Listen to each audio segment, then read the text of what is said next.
Una, mula sa regional government, taus-puso ko pong pinapaabot ang aming pagbati sa araw ng WAO. Ito ata yung pangalawang pagkakataon na naging guest speaker ako sa inyong anniversary sa araw ng WAO. Pangalawa ho, bago ko rin kalimutan, of course, nais kong magpasalamat sa lokal na pamahalaan ng WAO, through kay Mayor, kay Vice at ang mga kagawad sa barangay officials. And of course, kay Gov. Bombit, ang ating provincial governor. Sa ating senior citizens at sa mga kababayan dito sa WAO, maraming salamat sa inyo. Ginawa namin ang lahat dahil alam namin na obligasyon namin sa ating mga kababayan kung ano yung mga dapat nang gawin na pag-unlad dito sa bayan ng WAO. Sinasabi ko nga ho sa inyo, sa kasaysayan natin sa ARM, ngayon lang po tayong pinagkatiwalaan ng lubos ng ating pambansang pamahalaan. Nagsimula po tayo sa ARM, 1 bilyon lang ang ating proyekto.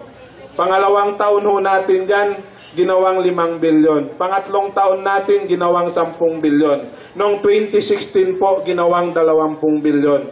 Sa 2017, hindi na po tayo hingi ng 30 bilyon. 20 bilyon lang po, sapat na yon para sa ating lahat. Dahil masisiguro na namin, halos lahat ng kalye sa buong ARMM, kaya na po nating isemento kahit wala ng suporta ang ating pambansang pamahalaan. Ito ho, dahil sa tiwala ng pambansang pamahalaan sa ating pamamahala. Ako ho, naiinggit ako rito sa inyo sa WAO. Kaya very timely ho ang inyong tema sa inyong anibersaryo. Mahalaga yung pagkakaisa.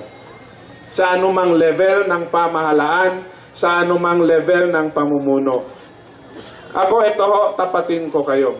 Kahit siguro anong kasaysayan ng ARMM, andito si Mayor, hindi pa po tayo nagkaroon ng ganitong kalaking proyekto. Naging regional governor po si Huki. Itanong nyo, kung maalala ko, ang inabutan niya lang ho, 1 bilyon kadang taon ang kanilang proyekto.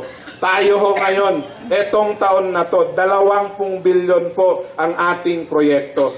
Kaya kahit hindi po kami mangangako at kahit hindi po kayo gumawa ng resolusyon, ay sasayang nyo lang ang papel dahil iba na po ang programa sa ARM ngayon. Ang ginagawa po natin dahil miyembro ang provincial governor ng REDPB, Regional Economic Development Planning Board.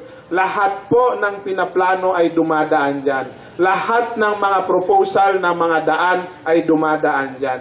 Kaya kahit na po kayo hindi magsumiti, tulad ngayon ho, binanggit ni Gov. Bombit, minumungkahi niya sa REDPB, hindi ko pa po nakikita. At sa district engineer ng 1st District, sa 2017 po, ang lahat ng kalye dito sa WAO ay prinopose nilang isama para isemento pagdating ng 2017. Dahil ngayon na po, magsusumiti tayo.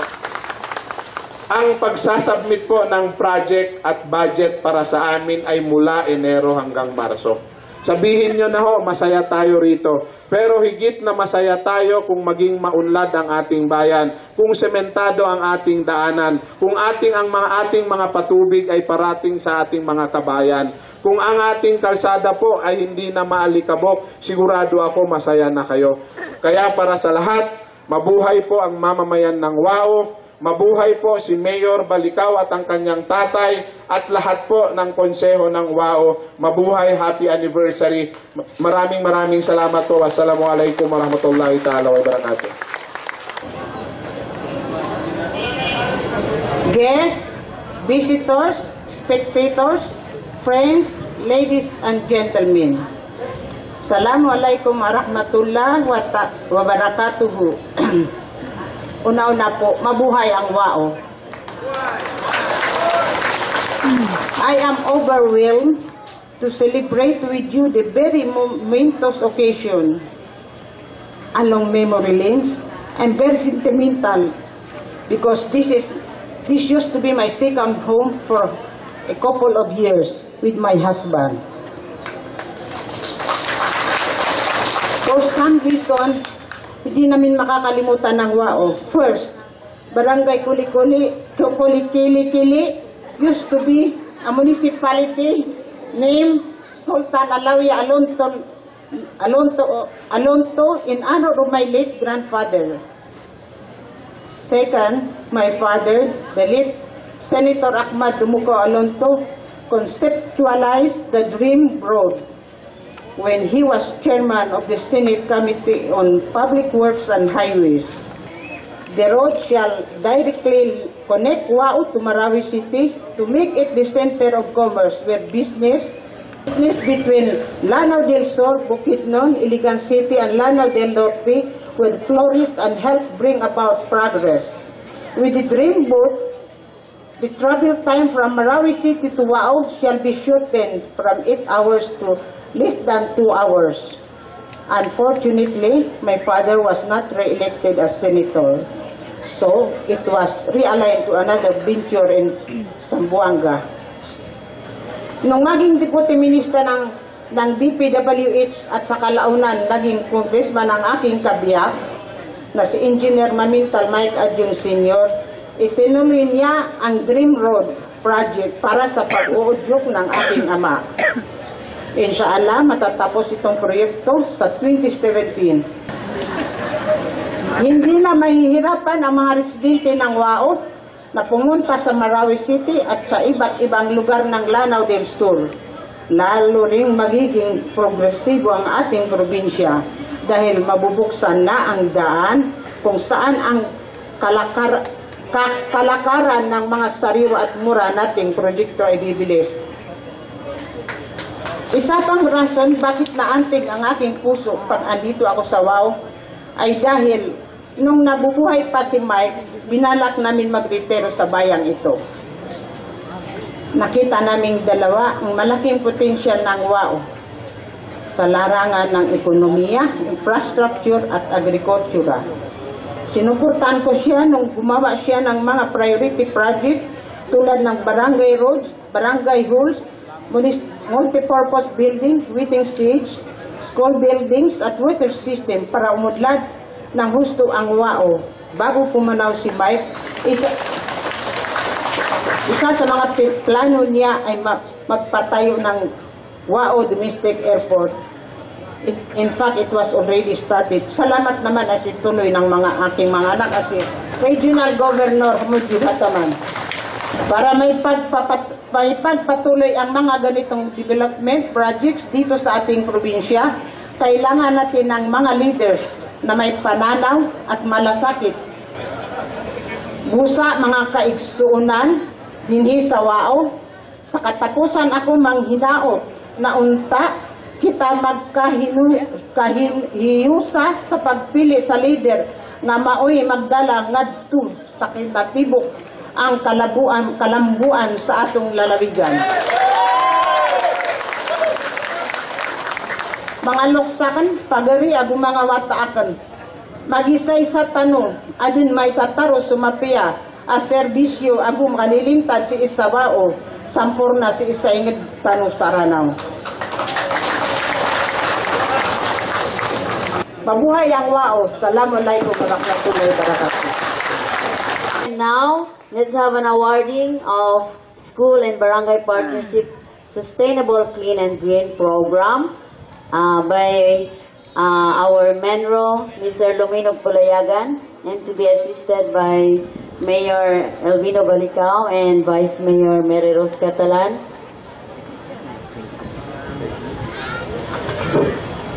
So I would like to read to you the criteria for the awarding of the most clean and green barangay or school for school year 2015.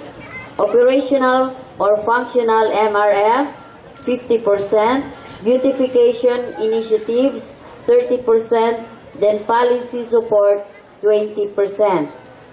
For the most clean and green school 2015, high school and college category.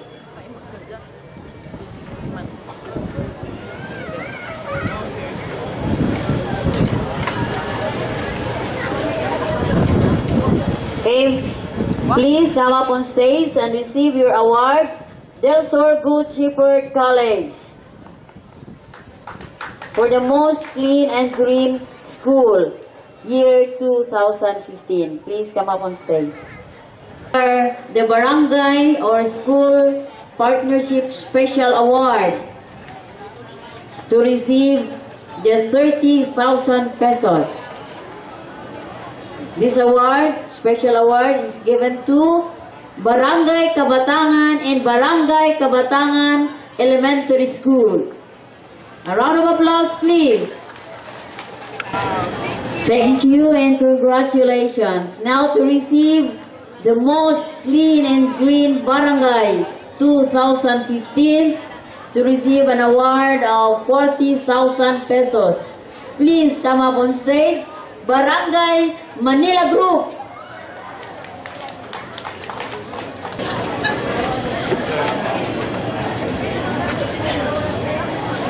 Thank you and congratulations. Now for the awarding of prizes to the Biggest Loser competition, to be awarded by Honorable Dante Dolitin, and to be assisted by Dr. Emeline Alvarez. And of course, together with Mayor Elvino Balicao Jr. and Vice Mayor Merirot Catalan, with Gob Adjong and Gob Hataman. Group category, Biggest Loser 2015. Dandaran! So, mauna ang consolation. Alright, for a consolation, with an average score of 40.8%, please come up on stage and receive your award from LGU MPDO. Next consolation prize, with an average score of 49.06%, from Wow Development Corporation. Another consolation, with an average score of 51.65%, from LGU Administrator's Office, to receive a 3,000 pesos. Consolation prize is 3,000 pesos each. So please claim your prize. Now for another one consolation prize, with an average score of 67.87%, from Motor Pool.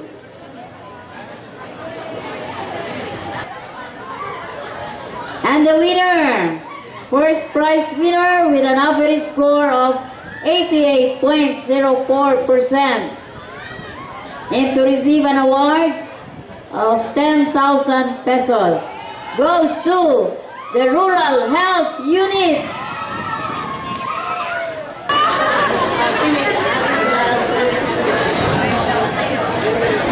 Inyo na tanan, 10,000 pesos. Okay, congratulations to the winners.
Cariala Festival. Kada taon po siya po ang namumuno ng ating Cariala Festival.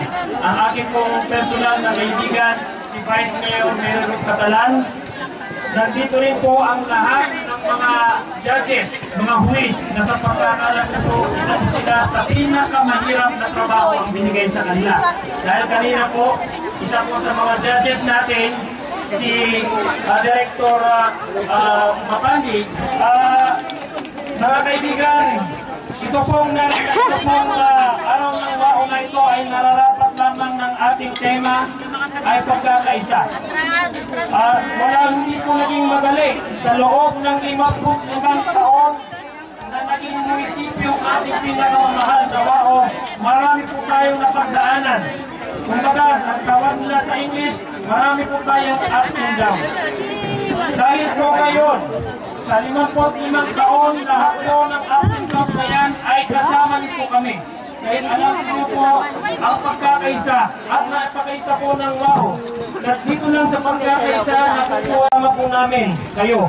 Dahil ang tema po natin, We Are One. Sabi nga ni Mayor kahapon, We Are One. Yan pong acronym ng WAO. Ngayon, ang suporta po niya sa inyo, hindi lang po sa infrastruktura, sa lahat po ng bagay, ekonomiya, at marahil po, at dito po sa ating festival, na naipapakita natin ang kaisahan ng lahat ng tribo na nagiging residente ng WAO. At napakita po natin sa buong ARMM na tama at hindi lang kaya, kahit tama ang pag-iisa ng bawat tribo at marahil ay pwede pala na mamuno at pwede pala na mamuhay ang bawat isang tribo na maski magkakaiba ng pananampalataya at kaya-kayang umunlad sa isang bansa.